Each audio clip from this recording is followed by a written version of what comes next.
Under the leadership of Teamsters General President Jim Hoffa, the union entered the 2002 contract negotiations with UPS united and strong. From the initial exchange of proposals in January 2002 through the final marathon of negotiations that led to the tentative agreement, the Teamsters ran a member-oriented campaign to keep members in touch with the latest developments. Throughout the contract negotiations, UPS members received more than 36 weekly update letters, along with more than a dozen special edition newsletters that focused on major developments in the negotiations.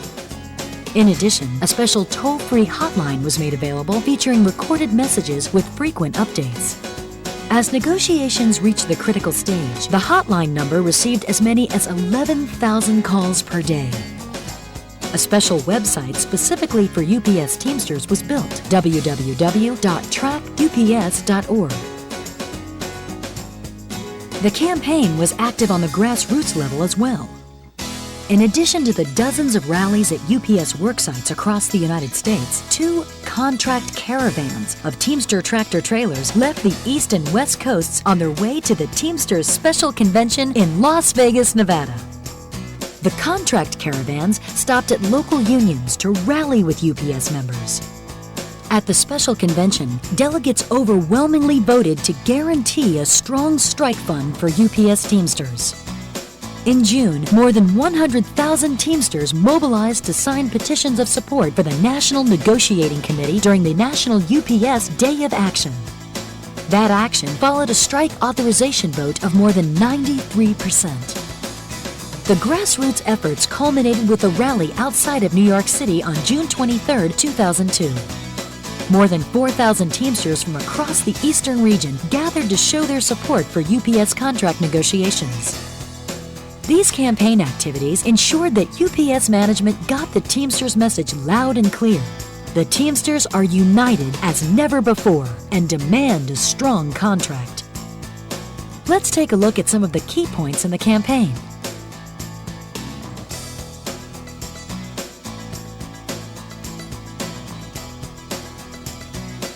Today marks the beginning of a very important process. The 2002 UPS negotiations directly affect the lives of 210,000 Teamster members and their families. These negotiations will impact our members and their families, and more than that, it will impact many other people who work in the same industry or other industries, because, as they have said in the past, a rising tide raises all boats. And we are setting new standards with this contract and intend to get the best contract possible. Negotiations continued non-stop for 9 weeks in Washington, D.C. Finally, General President Hoffa made our message clear. UPS Teamsters deserve a strong contract now. This is what I've told the company. We will not settle for a contract that fails to provide the resources necessary to maintain our members' health benefits. We will not settle for a contract that fails to protect our members' retirement security. We will not let our members suffer the same fate as other workers around the country. The Teamsters will have secure pensions.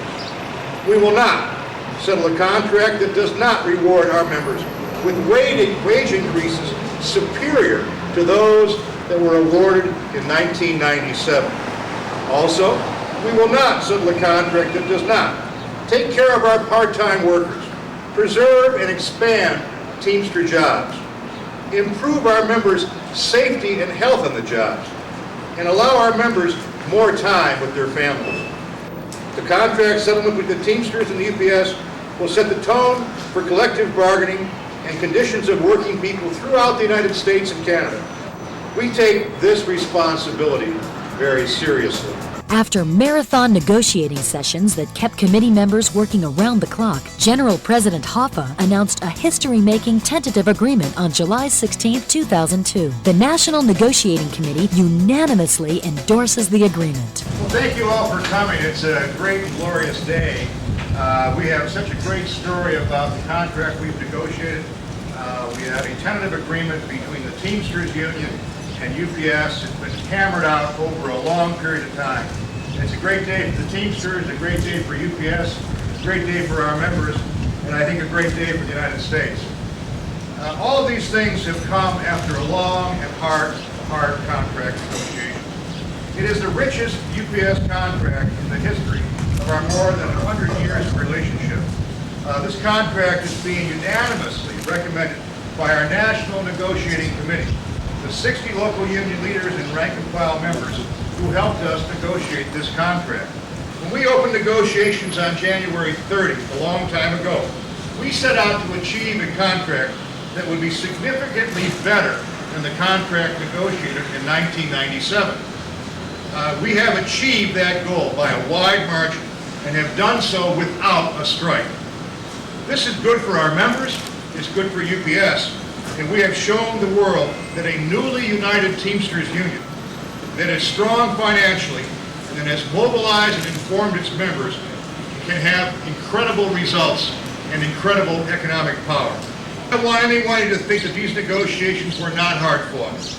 They were. To say the least, they were intense, they were driven. We were up all hours of the night throwing all kinds of different scenarios at the company back and forth. Our union mobilized its members as never before at an unprecedented level to show the company that we were united in our demands, that we were strong, that we had the financial strength to fight the battle. We put together a $100 million war chest in case there was a strike, and I think that helped us tremendously at the bargaining table. Here are just a few of the contract highlights that the Teamsters achieved.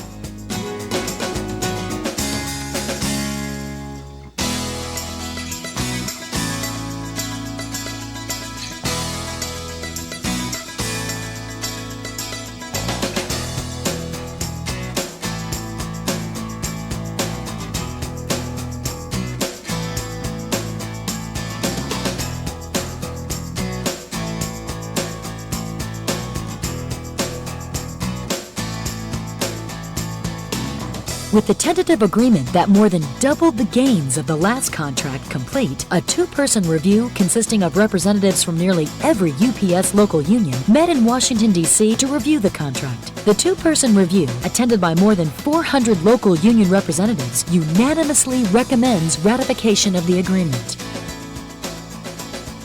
We are all Teamsters, and we're going to stay that way. That's how we got this contract. We also said we're going to do things differently this time. We're going to have communications with our members. They're going to know what's going on. We're going to have a hotline. We're going to have a website. We're going to do everything we can to make sure our members know what's going on. I thought we got a good contract in 1997, and I still think it was a good contract. But I have to tell you, I was there for both of them, and this contract is considerably better than the 1997 contract, and that's something I think we should all be proud of.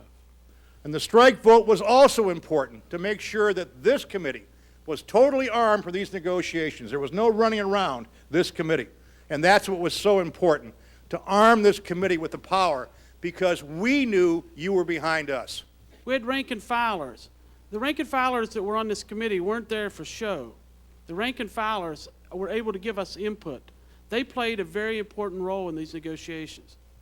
In this economy, we spend a lot of time, particularly with the rising health care costs, we spend a lot of our time trying to save health and welfare when we go into negotiations. So I got to tell you, as we go through this contract, I think we've done just fine in this contract, because not only did we get more in health and welfare and pension contributions, the fact is that we got more than twice as much as we did in the 97 contract, and we got a pretty darn good wage increase too. So in addition to looking at those issues, we tried to look at this contract as a way to fix a lot of our problems. And as we walk through this, I'll try to point that out to you. Some of the problems that we've had in our buildings, and some of the problems that we've had with a couple of arbitrations. And also, we have spent a lot of time in this contract, and frankly, a lot of money to address some issues that have never been addressed in this contract, and also to look at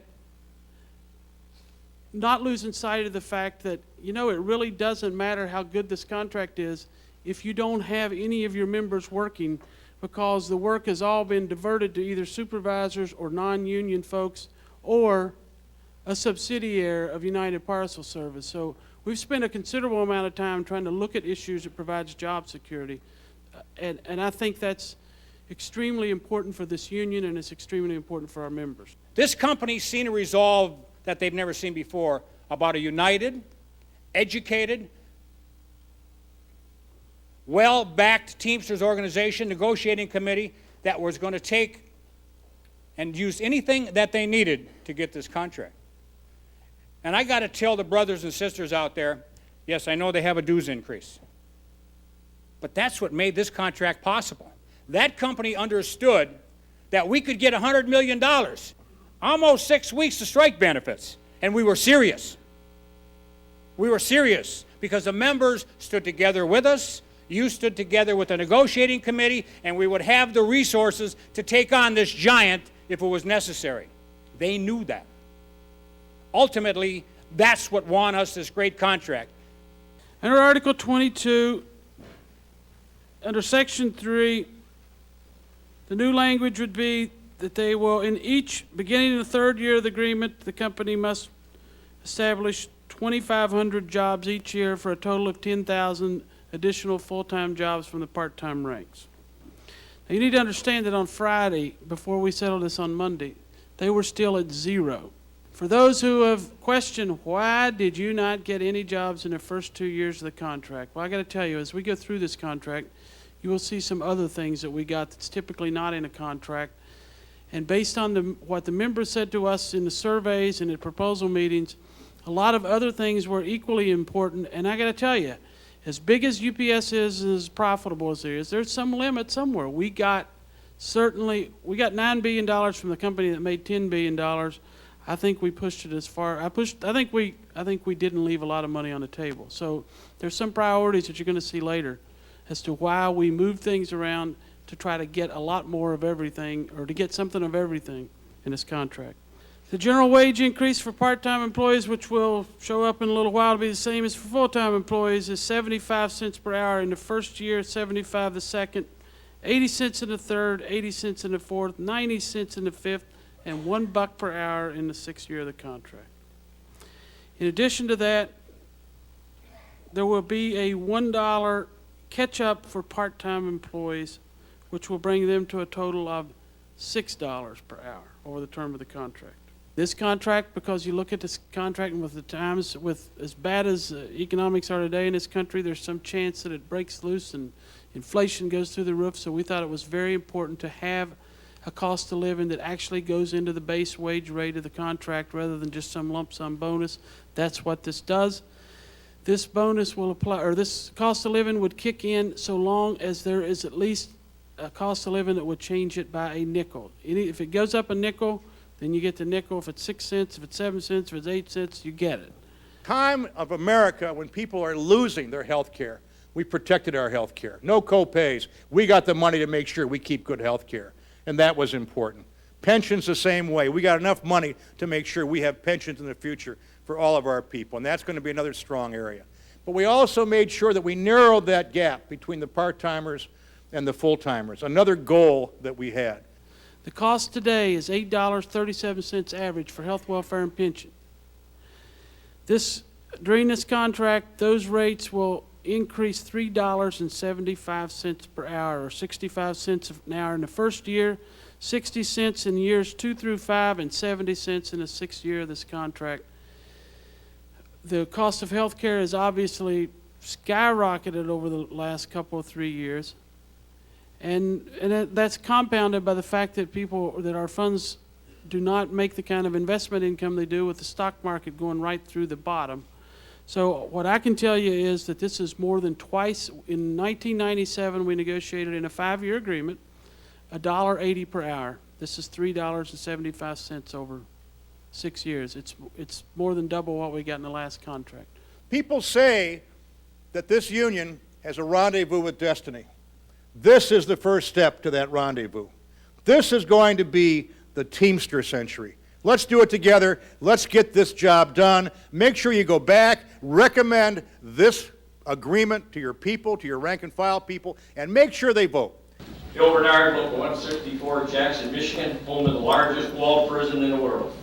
It's a hell of an agreement, and I would recommend that everybody in here, like the General President Hoffa said, go back and recommend this highly to the membership, get the vote on the way, and get our nickel an hour going, and show them what a hell of a job the Teamsters can do. Thank you, Mr. Chairman.